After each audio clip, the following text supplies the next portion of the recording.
តសួស្ដីបងពុកម៉ែបងប្អូនទាំងអស់គ្នាថ្ងៃនេះយើងមកទស្សនាជាមួយនឹងការងារថ្មីដែលយើងតឡើងជូនបងស្រីរមមកកន្លែងទៀតហើយសម្រាប់ការងារនេះផងដែរគឺយើងមានជាមួយនឹងទ្វារស្លាយនិងទូរស័ព្ទឋានចឹងណាបងចាហើយទៅលើទ្វារនេះគឺយើងប្រើជាមួយនឹងកញ្ចក់8លីបងចានិយាយរួមទៅបងស្រីគាត់ឃើញអ្នកចិត្តខាងធ្វើស្អាតចឹងទៅគាត់ក៏តាក់ទងអ្នកចិត្តខាងសុំលេខជាងចឹងណាបងចានិយាយរួមទៅអរគុណច្រើនមែនតែនហើយ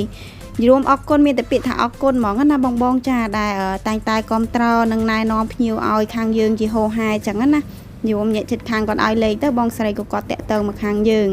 ហើយខាងនេះវិញជាមួយនឹងប្រភេទទូរស័ព្ទឋានបងចា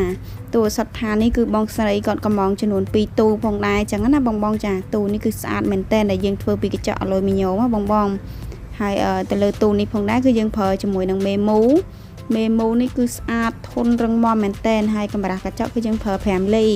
បើសិនជាបងចង់បានកម្រាស់8លីឬក៏10លីក៏យើងមានដែរចឹងណាបងចានិយាយរួមធ្វើតាមតម្រូវការរបស់បងកំងហើយទៅលើទូនេះបងស្រីគាត់កំងជាមួយនឹងកែចំនួន5បងគាត់ចង់បានកែច្រើនងាយស្រួលក្នុងការដាក់អីវ៉ាន់ផ្សេងចឹងណាបងចាហើយមុខកែហ្នឹងគឺយើងអ៊ុតស្គុតសផងដែរយីរួមមើលទៅគឺស្អាតមួយយ៉ាងមួយបែបម្នាក់យីរួមភ្ញៀវគាត់ប៉ិនជ្រើសរើសមែនតែនបងចាចឹងបើសិនជាបង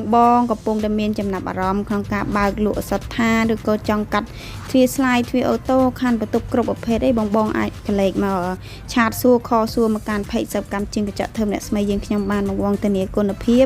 សេវាកម្មឆាប់រហ័សហើយតម្លៃសមរម្យជូនបងចឹងណាបងចាអរគុណច្រើន